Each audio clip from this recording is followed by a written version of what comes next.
How we doing, everybody? This is the Benchwarmers podcast.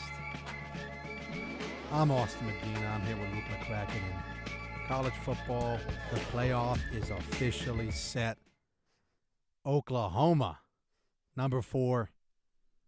They will face off against Alabama. Clemson versus Notre Dame. Let's go, folks. And Let's go. Oh, we're going to make our predictions. Don't you worry. Man. But it was a crazy week for the conference championships. Alabama almost lost to Georgia. Tua underachieved against Georgia, and it took a miraculous Jalen Hurts comeback for the Crimson Tide to roll. Alabama is the number 1 seed. Some notable takeaways. Georgia was ranked number 5. They did not make the playoff. However, they were a 2-loss team, so I could see where the committee went there. Ohio State was ranked below Georgia at 6th, and they were 12-1, but that Purdue loss, huge weight. A couple other interesting things, but I do want to get to the college playoff. 4 finalist teams here, McCracken. I want to come out and first say I think this top 4 is not correct totally. It's not correct totally. And you know what? It's conditional. My take is conditional because I think that if you're going off of what the committee should be going off of, Oklahoma deserves to be number 4. So right, absolutely. In that sense, I'm glad Oklahoma is number 4. Yep. I think it'd be a travesty to see Georgia go up against Alabama. And I know Kirby Smart came out and said, if you ask Nick Saban right now who's the last person he'd want to meet in the semifinal, it'd be us. I think that's actually completely wrong at this point. And you know what, Kirby? If you ask Nick Saban what he would do on a 4th and 11, he'd punt the ball instead of going for it. He'd punt the ball. So shut your mouth, Kirby, you know and I like you. We can get to that, but Kirby Smart had that was just a terrible call. Yeah. What were you thinking? I mean, 4th and 11, 4th and 10, I don't even remember what it was, but it was a travesty either way. Like, in what world? And that fake punt wasn't even close. It wasn't even, I think they went backward. Just a real stupid call. It was terrible. I mean, really bad. That, honestly, may be worse than Jimmy Franklin in a 4th and 5 draw. You cannot do that in the SEC championship game. No. Listen, people want to say Georgia belonged in the top 4.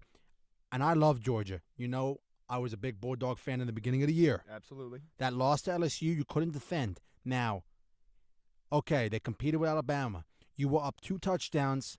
You knocked out a Heisman finalist, and you still lost the game. There's no defending that. You're a 2-loss team. You did not win the conference championship, and you got smoked by an LSU team who has 3 losses, and their lead quarterback is Joe Burrow. So don't tell me that Georgia belonged over Oklahoma or Ohio State for that matter, because at the very least, those 2 teams only lost 1 game, unlike Georgia. Yeah, and you know what? I don't even think Georgia really deserves to be in the top 6. I mean, UCF, for what it's worth, they're going to come out and talk a big talk. And the truth is, if they were in the top 4, they would have been trounced. I mean, beaten up. Especially without Mackenzie Milton. Yeah, and it's not even close. It wouldn't even be close. Personally, I would have liked Ohio State at that number 5 spot. I get they lost to Purdue. Right. And Purdue proved to be a better team than people thought. Keep in mind all the people out there who said that Michigan deserves to be higher than Notre Dame. Ohio State smacked them up and down the field. And their offense... Brandon Watson. Their offense, in my opinion, buddy. is more complete than the Oklahoma offense. And their defense is more complete than the Oklahoma defense. So, I get they lost to Purdue, and that brought in a whole lot of weight to this conversation, but it still seems unfair that they sit behind Georgia, who, people talk about them having such a strong schedule. Oh, my God, they had to play LSU and Alabama. They dropped those games. Those were losses. Georgia had 3 games this year that they needed to win. Florida, LSU, and Alabama, and they lost 2 of them. And That can't happen if you want to be in the top 4. Yeah, and you know what? If you want to talk strength of schedule, why don't you toss UCLA in the rankings? I mean, what are you talking about? We have to have a balance here. We can't use one and not another stat. And when it's all said and done, I really don't care if you're 5 or 6. Personally, I really don't. The Final Four matters until there's an 18 playoff. However, you look at Georgia. We're going to get to the games to watch out for after we go through the Final Four. But Georgia has a tough game against Texas coming up. And Ohio State has a tough game against Washington. So 2 great games right there. And, I guess the rankings matter in that regard. But when it's all said and done, we have 4 final teams. Now, can we get to Clemson, Notre Dame? Yep. What are your keys? So my keys are quarterback play, and it's actually going to be on the opposite side of the field than you think. My key is quarterback play in the Notre Dame backfield. Ian Book has to play well. Let's keep in mind, Trevor Lawrence has 2,600 yards, 24 TDs, 4 interceptions. Oh, my God, he's so amazing with the long hair and blah, blah, blah, blah. Sunshine. Yeah, he looks like my sister. Sunshine. But Ian Book has almost 2,500 yards. That's 100 yards less. And he didn't start for 4 games.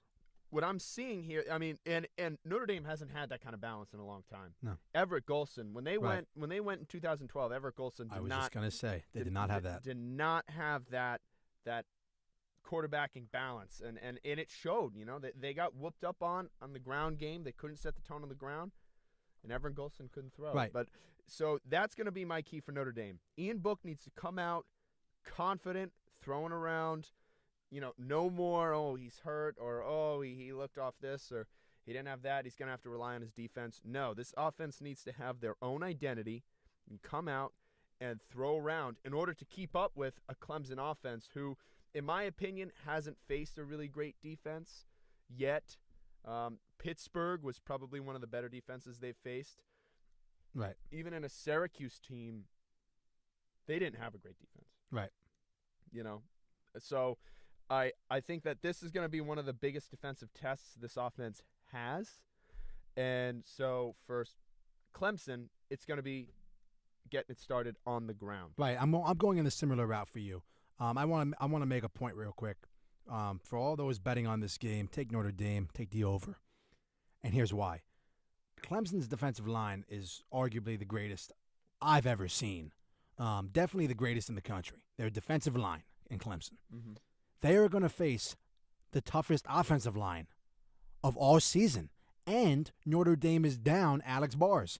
So Notre Dame is down their best lineman, and this will still be the best offensive line Clemson versus. Additionally, Clemson's passing defense, very, very shaky. This defense gets a lot of praise. I get it. Clemson's 13-0, ACC champs. But this defense in the air is very vulnerable. Ian Book is more than capable of making plays on his own and moving the chains. Look at this. A couple weeks back, Clemson faced South Carolina. Jake Bentley threw for 510 yards and 5 touchdowns on this Clemson defense. Now, you could say it was a blowout, this and that. It was 28-21 at halftime. So don't give me that. Mm-hmm. This kid threw all day long on Clemson. Why can't Ian Book, who has better protection, he has Brandon Boykin, and he has Dexter Williams in the backfield? I think this is a huge problem for Clemson. I think Notre Dame has a very big advantage in that regard. Now, it's going to be tough for Notre Dame to stop Clemson. I like Trevor Lawrence a lot. However, Tavon Coney being able to chase those running backs around and, Julian Love matching up with Clemson's receivers, I like Notre Dame in this matchup. I don't think it's a bold claim. They may be the underdog, And you know what that means for the bettors listening? A lot more money.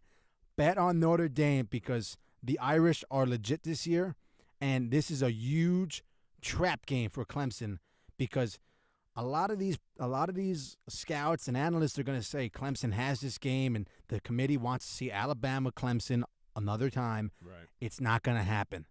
Trust me, it's not going to happen. Yeah, no, I agree. I think these Clemson corners, if anything, they're great and they benefit from the fact that this defensive line gives them so little time to have to cover. Mm-hmm. You know what I mean? Right. And so when you face an offensive line who's about to win the best offensive line in football for a second year in a row, but honestly, I think that that's going to be the tell here. Now, what Clemson has going for them, honestly, is their cornerback height. What Notre Dame does so well is create mismatches on the outside with Miles Boykin, who's 6'4" or 6'5", and they've got Alize Mack, who's 6'5". They've got Chase Claypool, who's 6'5". I mean, so much height on this at this wide receiver tight end position. They create a lot of mismatches on the outside. Both of Clemson's corners stand over 6'2". Mm-hmm. That's big for them. You know what I mean? Now, where I see the biggest mismatch, and I think a lot of people who aren't Notre Dame fans won't see this, is going to be with Chris Fink in that slot receiver position against those linebackers who are mainly run defenders. Mm-hmm. I think that what Notre Dame is going to be able to do is throw dump-offs to Chris Fink by using Miles Boykin, Chase Claypool to push the safety out. And then when this defense backs off a little bit, the big play king in the backfield and Dexter Lawrence is going to be able to just run all over this defense. I mean, I think that it's going to end up being a shootout. I don't think this game is necessarily going to be a blowout, but it's going to be close, and there's going to be a lot of points. I don't think this Clemson defense is ready for this Notre Dame offense. I just think they're a lot better than a lot of people give them credit for. That showed in that Syracuse game. Mm-hmm. And quite frankly, I think if Brian Kelly's smart, what he's going to do is say, you know what? I've got the best defense. I've got the best offensive line in the country. And what do I want to do? Pound the ball. Absolutely. And where better to pound the ball than from the quarterback position? Mm-hmm. Brandon Wimbush standing at 6'4", 225. I mean, he is. When you watch him out there, he's big. Oh, so you're saying use him like a Lamar Jackson, Baltimore? Absolutely. Okay. Because I'd love to see it. I love Wimbush. You can outnumber. Not only can Wimbush run, but he can throw deep, and you can outnumber the defense in the tackle box. Have everyone blocked and just let Brandon go. Let Brandon go. That's an interesting, athlete. That's definitely an interesting take. I didn't know if Wimbush would see the field against this Clemson team. You know what? I think actually they were saving him on the field. Oh wow. For the playoff. That'd be a nice little. Yeah. I think it showed against Syracuse. They used him, and he did well. Yep. He did well. They used him at that running back position, and he looked good. So what he opens up for this Notre Dame team, I think if Brian Kelly is smart, he'll use it. Right. The final thing I got to say about this game before we move on is Brian Kelly has a huge chip on his shoulder. This team is going to perform for their coach. Brian Kelly, this in my opinion, may be his last year in Notre Dame. I'd like to see it because I think that he's a more than capable NFL coach. I think this team's going to lay it all out there. This is not going to be a 10-3 Washington, Utah pillow fight where it relied on a defensive touchdown by Byron Murphy. Shout out, top corner in the country. Whoa. A top corner in the country. Oh, easy. There you go. Will pull this quote-unquote upset. And now I want to know, can Oklahoma pull the upset against number 1 Alabama? We got to get to this game at Kraken. One word, no. Well, I'll hear your take, and then I'll counter. How about that? We'll see where you go with this. Okay. Well, listen, it's well documented. Oklahoma, they're a Big 12 team. They don't play defense. Who gives a rip? They need to score points against Alabama. What is the main thing you got to do against Alabama? Score points. What can Oklahoma do? Score points. What am I missing here? Oklahoma has arguably the best offensive mind in all of college football in Lincoln Riley. Arguably. They have a mobile quarterback in Kyler Murray. Think of the recent occurrences where Alabama loses games. Johnny Manziel. Baker Mayfield. Deshaun Watson. What could they all do? They're dual threat. They like to make plays with their feet. And Oklahoma has it. They got Kyler Murray. Wow. 40 touchdowns, 7 interceptions. 71% completion percentage. And I know you love that number. I know you're a big completion guy. Oh, might I add, he almost ran for 900 yards, 11 touchdowns. Oklahoma has the best chance out of them and Ohio State. Oklahoma has the better chance of beating an Alabama team. I have to disagree, and here's why. Alabama's defensive line is not only strong, but they are fast, man. They are fast. And now I'm not saying they're faster than Kyler Murray, but I'm saying that what they're going to be able to do to disguise rush and contain Kyler Murray, I think this offense is going to go from multidimensional to can Kyler Murray throw? And against an SEC defense, that's going to be a no, dog. That's going to be a no. And I think that this could end up being a shootout. And Alabama doesn't want a shootout. They don't want a shootout. With Tua against a Big 12 defense? Come on, man. Stop it. Is Tua even playing? That is a good question. It's very simple. This is going to be a high-scoring game. Alabama's not versing Joe Burrow.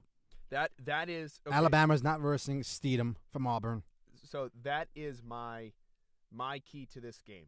Well, of course, it's the only key. Well, okay, so the only key to this game is can Oklahoma score points? And they have proven it, but can they score points against Nick Saban McCracken? and this Alabama defense? McCracken? Since October, Oklahoma hasn't scored less than 40 points.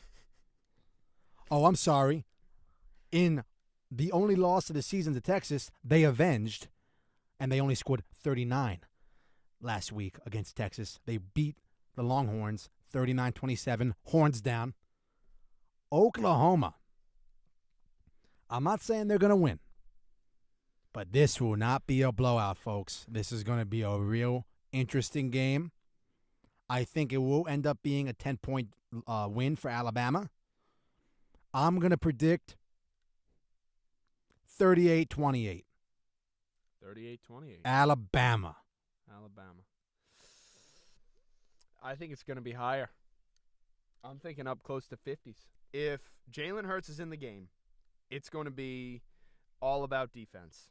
It's going to be all about Alabama's defense. If Tua is in the game. Right. Well, you know what? I like the underdog story. I always have. It's going to be Tua versus Kyler Murray. I think Alabama wins this game, and it sets up a rematch of 2012. Alabama, Notre Dame, and this time Notre Dame's middle linebacker doesn't have a fake girlfriend. He has a real one, and he's actually going to be a better pro in Tavon Coney. So there you go. Let's set it up like that.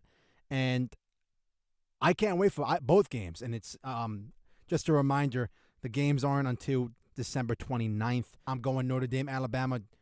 What is your final prediction? I've got Notre Dame, Alabama. Beautiful. That's what I like to hear. Who do you have winning? Maybe that's for the next episode. Maybe.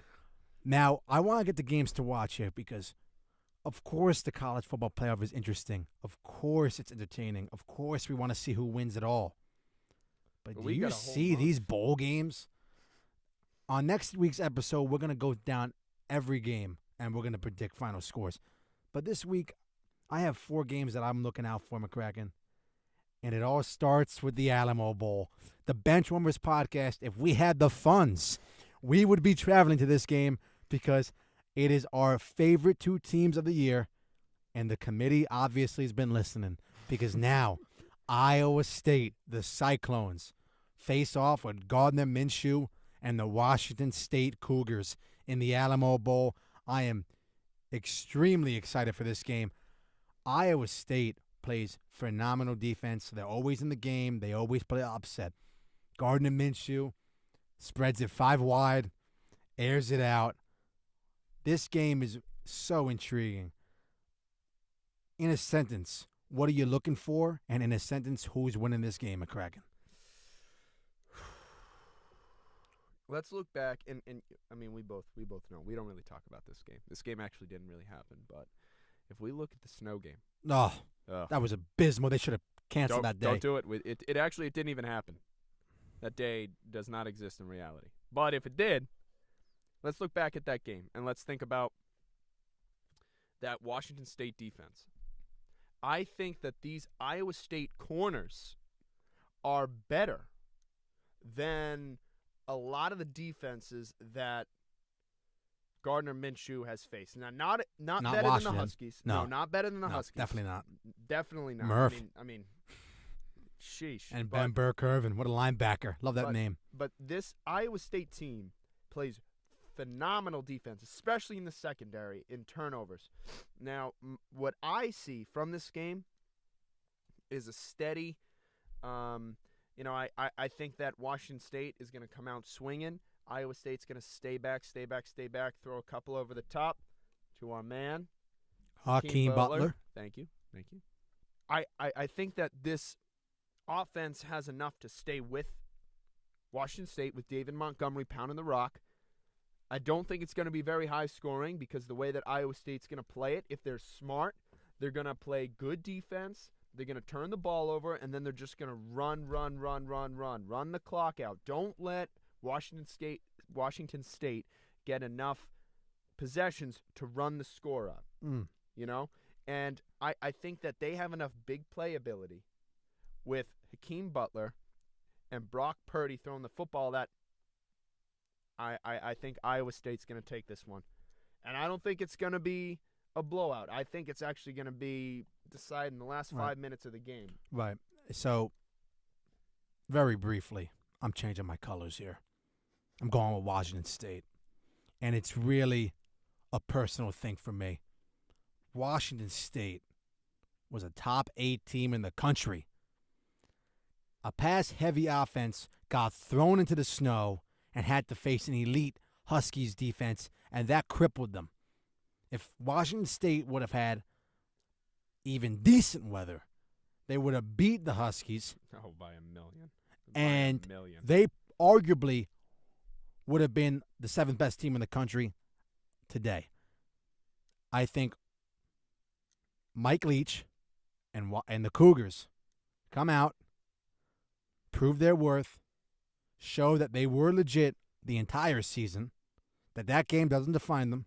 Mm-hmm. And I really feel bad because I like the Cyclones, and we've both been very big on them. I think Washington State wins this game. I don't know the score yet. I don't know. I'm not going to predict it yet.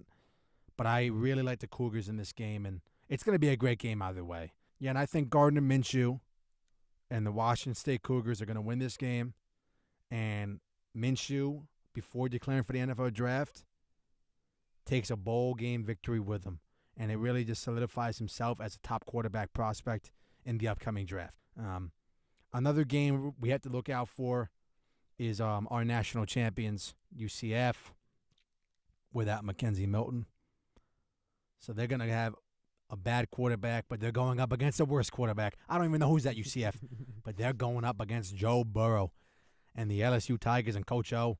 In a sentence here, McCracken, I know the last game we talked about, it took about 30 minutes, but in a sentence, LSU, UCF, why, and what are you looking out for? I'm looking out for UCF to get their first loss. I think that, hats off to UCF. They've had a great run, but I am a firm believer that they don't compete with any of the top teams. Mackenzie Milton came out, ran his mouth about Notre Dame and about Oklahoma and blah, blah, blah, and how they're so much better. Some bad karma happened to him. Yeah. Flat out, no. UCF doesn't play anyone good. They played Auburn last year, and they beat them. Congratulations. And then they went back to a garbage schedule. They didn't play anyone impressive. They almost lost to Memphis, who I like Memphis. I do like Memphis. Chip Long came out of Memphis. He's the offensive coordinator for Notre Dame. They are not even comparable to any of these top 4 teams. No. Memphis, no. And they're not comparable to LSU either. LSU takes this game. I think LSU brings in 4+ turnovers and crushes. Look at it this UCF way. And their theory. Look at it this way. The top 6 teams, from Alabama to Ohio State, Wash. if they went up against UCF, it's a 2-touchdown win for all 6 of those teams. I got one stat for you, McCracken, and I'm going to make my prediction. LSU, 5th hardest schedule in the country. UCF, womp, womp. Wah. 90th hardest schedule in the country.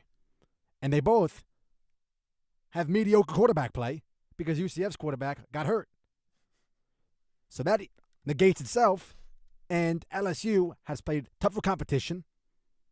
Oh, and by the way, have beaten the Georgia Bulldogs, who everyone wants in the Final Four. LSU, and, I would love to say by a mile, but Joe Burrow is so anemic, he can't even put up 21. I got this game 14-3, LSU. Oh, jeez. Oh, my God. Wash. And that's a wash for them. That's a wash. That's a wash because LSU, they score 14. That's a good day for Joe Burrow. He probably gets another year of eligibility from LSU. I just think that this LSU defense is too fast and too strong for UCF, and LSU takes this game. Now, it's a sensitive topic because we just talked about Washington State, and the next game has the guys who dampened my mood. Allegedly. And State's chances this year. The Rose Bowl. And the committee got this right. You want to talk about NFL talent. You want to talk about NFL scouts. All 32 teams will be at the Rose Bowl. Book it. Washington Huskies face off against the Ohio State Buckeyes.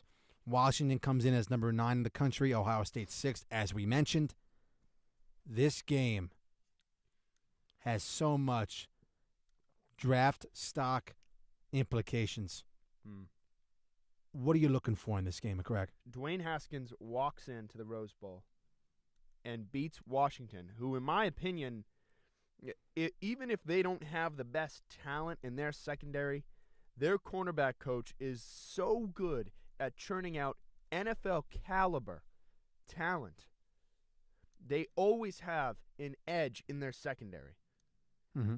Dwayne Haskins, he's my key for that game. Right, absolutely. And while Kyler Murray and Tua are going to be fighting it out in the college football playoff, a week later, Dwayne Haskins is going to go up against better cornerback, better secondary, really, talent than either of those guys have played all year. Right. For that game, it starts with Dwayne Haskins and how he throws against the secondary. Right. And then for Washington, I think on offense, Myles Gaskin. I mean, right. Clearly you're looking on defense, you're looking at this secondary. You want to create turnovers. You want to get the ball back because Jake Browning just isn't good enough to go possession for possession with Ohio State. And they're going to try and take away the run and force him to throw. Yes. Myles Gaskin has to get it done on the ground. Now, for this Ohio State defense, it's going to be taking away the run. Stop Myles Gaskin at the line. Force them into 3rd and 7s. Not 3rd and 4s. Not 3rd and 3s. None of that. You want to push them long back. Down and distance. Absolutely. Yes. Force Jake Browning to let go of that ball or not. I mean, I was watching that Ohio State game, and Nick Bosa is a big loss, but that defensive line is still incredible. Right. I look at it this way, McCracken. Washington, their defense will be the second best defense Ohio State faced all year. The first was Michigan, who Ohio State put 62 on. And how did they do it? It was by speed, and speed alone. Can these corners, can these linebackers keep up with the speed of Ohio State? I'm looking at Ben Burke-Kirven. I'm looking at Byron Murphy. If these guys, who are apparently NFL talents, apparently top first-round picks, if they can, at the very least, neutralize Dwayne Haskins and this Ohio State offense, they'll win the game. Dwayne Haskins, he's going to be coming out and saying, this is my last game at Ohio State. My stock's never going to be higher, and I got to prove it against the Huskies. And that's bad business for Washington. I could see Dwayne Haskins taking over this game. This is a real big toss-up game. I love this matchup. I think it's going to be a good game. I think Ohio State's going to take it. One more game All we right. got here, folks. One more game, and it's the Sugar Bowl. Longhorns will have to face off with my Georgia Bulldogs. Texas is ranked 15th in the country, behind Kentucky. Are you kidding me? Kentucky to the last week has to rain on my parade. How is Kentucky? Look at this. Kentucky at 14. Utah at 17. They threw up 3 points in a conference championship game. How are these teams even close to Texas? Oh, Texas versus Georgia, McCracken. What do you got? I got Georgia by 8. I just think that this Georgia defense, even with Texas's offense, Sam Ehlinger is not Jalen Hurts. If anything, Sam Ehlinger is more like Tua Tagovailoa. How'd that go for him? Listen, yeah, it's very simple, this game, and I like Texas. I love Sam Ehlinger. I love little Jordan Humphrey. But Georgia's going to punch them right in the mouth. Yeah, they are. It's not even going to be a cold cock. Square up, my man. It's going to be face-to-face, chest-to-chest, and a straight right across the mouth. Georgia by a mile. By a mile. By a light year. Well, that's all this week, folks. From all us here at the Benchwarmers podcast from Graycom Studios, we're going to wish you a good weekend. We'll probably be coming out with some NFL content hopefully soon, but next week we'll be getting to you with some bowl predictions. Game-by-game bowl predictions. Every game, we'll have your predictions. Who better to go with than the Benchwarmers pod? And that's a strong truth well lived. From all us here, I'm Luke McCracken. I'm That's Austin Austin Medina. Peace. Have a good one, guys.